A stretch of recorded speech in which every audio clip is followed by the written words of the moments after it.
In the ruins of ancient civilizations, we find a mark, a tilted G, a quarter moon with a star, the emblem of Sin or Nana, the goddess of the night cycles. This symbol, once carved into Kuduru stones and lifted over Harran, now lies hidden in the dust of Anatolia.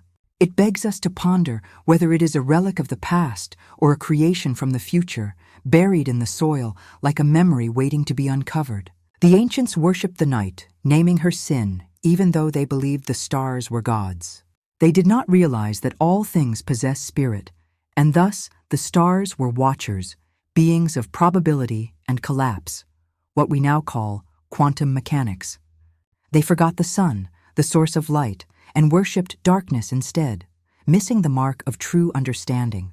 Scripture warns us against this folly, reminding us that anyone who worships their own mind, soul, or strength will fail.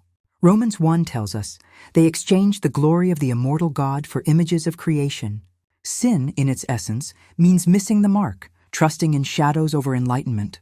Elijah taught us that God is not in the fire, the quake, or the wind, but in the gentle whisper. The ancients whispered, and their words still resonate in the waves of the sea.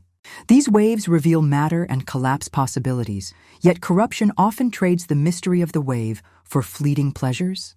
We build idols, explore sensations, and call them God with certainty, only to discover our ignorance. Every mystery revealed confirms more mystery. Paul described this collapse as darkened hearts, claiming wisdom but becoming fools, trapped in a spiral of corruption. Creation sings in sequence. 3 represents the night, the beginning of perception, where spirits of light and day are born.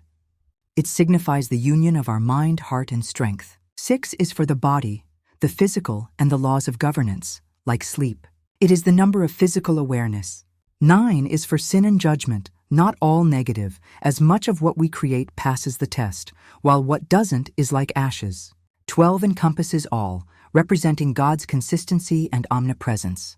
Tesla called 12 the key to the universe, but he stopped at 9, not understanding that 6 is not perfect, 12 is. Jung referred to it as the archetype cycle, embodied by Jesus, who was hidden by death for 3 days, lifted up on the 6th hour, surrendered on the 9th hour, and left the 12 to carry his message to all nations. However, Israel's seal missed the mark. The Star of David should have been 4, the square of foundation, the resting place of God's completeness. Instead, it fractured into 6, man's number, 2 triangles locked in duality, representing man's mind, heart, and might, 606. Even the geometry encodes this miss. Secret orders of the world make the same mistake, thinking the triune spirit revolves around them, as if God were their fuel. They were meant to rest in the orbit of love.